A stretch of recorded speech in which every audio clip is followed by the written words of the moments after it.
Assalamualaikum warahmatullahi wabarakatuh.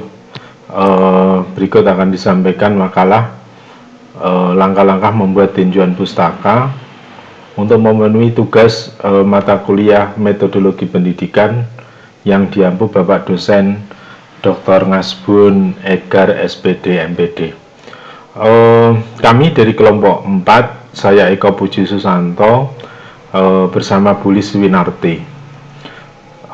Di sini latar belakang yang saya ambil, tinjauan pustaka mempunyai arti peninjauan kembali pustaka-pustaka yang terkait, review of related literature. Sesuai dengan arti tersebut, suatu tinjauan pustaka berfungsi sebagai peninjauan kembali review pustaka, laporan penelitian dan sebagainya tentang masalah yang berkaitan, tidak selalu harus tepat identik dengan bidang permasalahan yang dihadapi, tetapi termasuk pula seiring dan berkaitan atau kolateral.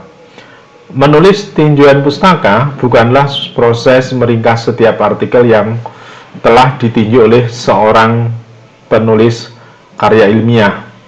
Tinjauan pustaka dilakukan dengan cara membuat analisis kritis berhubungan antara artikel-artikel jurnal dari karya para peneliti sebelumnya dan hubungannya dengan riset si peneliti itu sendiri.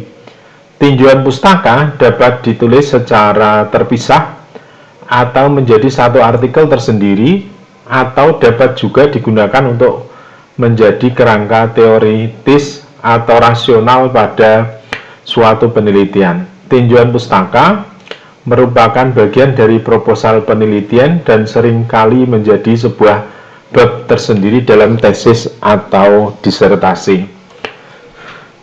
Adapun langkah-langkah membuat tinjauan pustaka, ada 3 langkah berikut akan disampaikan. Yang pertama adalah mendaftar kata kunci, mengecek sumber awal, dan yang terakhir nanti adalah membaca dan membuat acuan terpilih. Mendaftar kata kunci. Dalam kebanyakan ilmu pengetahuan, buku acuan dasar itu banyak tersedia, yakni yang meliputi materi yang diterbitkan ilmu tersebut. Dalam dunia pendidikan misalnya, sumber-sumber yang sangat bermanfaat ialah Resource in Education, Current Index to Journal in Education, Psychological Abstracts, dan Education Index. Langkah pertama peneliti dalam kajian pustaka ialah membuat daftar kata kunci yang relevan dengan topik sikap rasialis tersebut.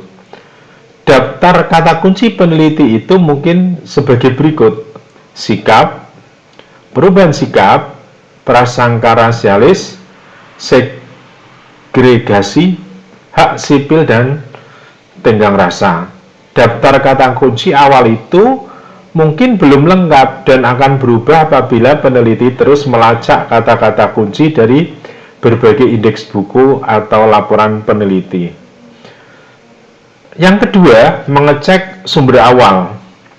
Sumber awal itu adalah acuan seperti indeks dan abstrak yang dimaksudkan untuk digunakan peneliti sebagai sumber bantu untuk mengidentifikasi dan menempatkan artikel sebagai alat bantu untuk mengidentifikasi dan menempatkan artikel penelitian dan sumber informasi primer yang lain. Sumber awal yang dapat membantu peneliti untuk menuntun ke kajian pustakanya itu diantaranya: yang pertama, Education Index, Psychological Abstract; yang ketiga, Educational Resource Information Center; yang keempat, Science Citation Index; yang kelima, Smithsonian Science Information Exchange; sedangkan keenam adalah abstrak penelitian berbagai disiplin ilmu, abstrak skripsi, tesis, dan disertasi; dan yang terakhir adalah majalah dan koran. Membaca dan membuat acuan yang terpilih selama mencari sumber-sumber, ya kan? Selayaknya mempersiapkan kartu bibliografi untuk setiap buku atau artikel yang diyakininya berisi materi yang relevan dengan kajian pustaka.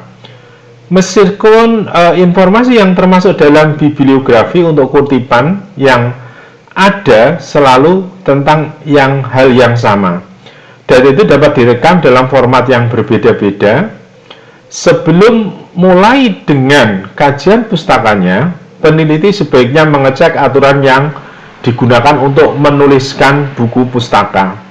Jika langkah di atas telah dikerjakan, peneliti dapat mulai mengecek acuan yang ada di perpustakaan. Mayoritas acuan peneliti selayaknya jurnal profesional, karena jurnal semacam itu mencerminkan hasil penelitian yang mutakhir. Sekarang ini banyak jurnal profesional yang berbentuk mikrofilm. Oke, itu adalah 3. Sekarang kita sampaikan beberapa cara dalam melakukan tinjauan pustaka. Yang pertama adalah mulailah dengan mengidentifikasi beberapa kata kunci. Langkah ini utamanya penting kita ingin mencari materi referensi bahan pustaka di perpustakaan universitas biasanya. Yang nomor 2, kunjungi perpustakaan dan mulai mencari katalog materi-materi referensi. Contoh, jurnal dan buku. Jurnal-jurnal dan buku yang relevan dengan topik penelitian. Selain itu, cobalah untuk mencari database-database terkomputerisasi yang telah direview dan direkomendasikan oleh para peneliti ilmu sosial seperti Eric, Psyempo, Sociofile, Socio Citation Index, Google Scholar, ProQuest, dan sebagainya. Database-database ini sudah bisa diakses secara online, bahkan beberapa diantaranya sudah tersedia dalam bentuk CD-ROM.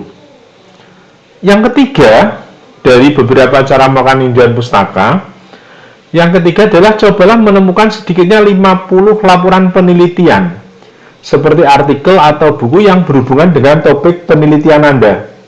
Prioritaskan pencarian pada artikel jurnal dan buku karena sumber seperti ini sangat mudah diperoleh.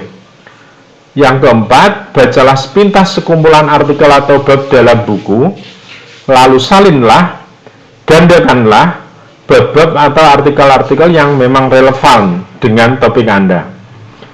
Yang kelima, ketika mengidentifikasi beberapa literatur, mulailah merancang peta literatur yang akan dibahas lebih detail nanti di khusus. Peta literatur merupakan sejenis gambar visual yang menampilkan pengelompokan literatur berdasarkan topik penelitian.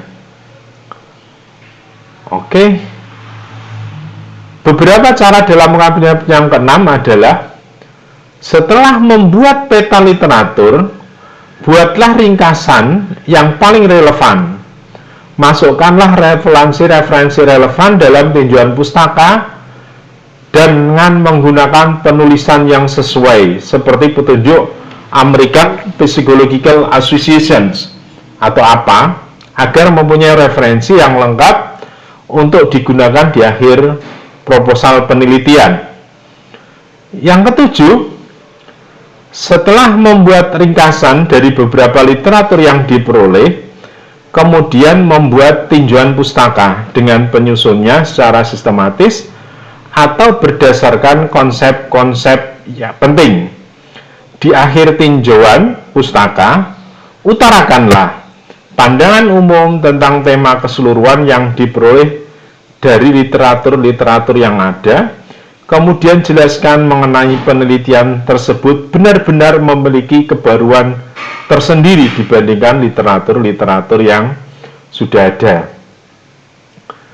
Seperti itu, Bapak dosen yang saya hormati, saya tim yaitu adalah Bulis Winarti dan Eko Puji Susanto, kelas 2G, kelompok 4. Assalamualaikum warahmatullahi wabarakatuh.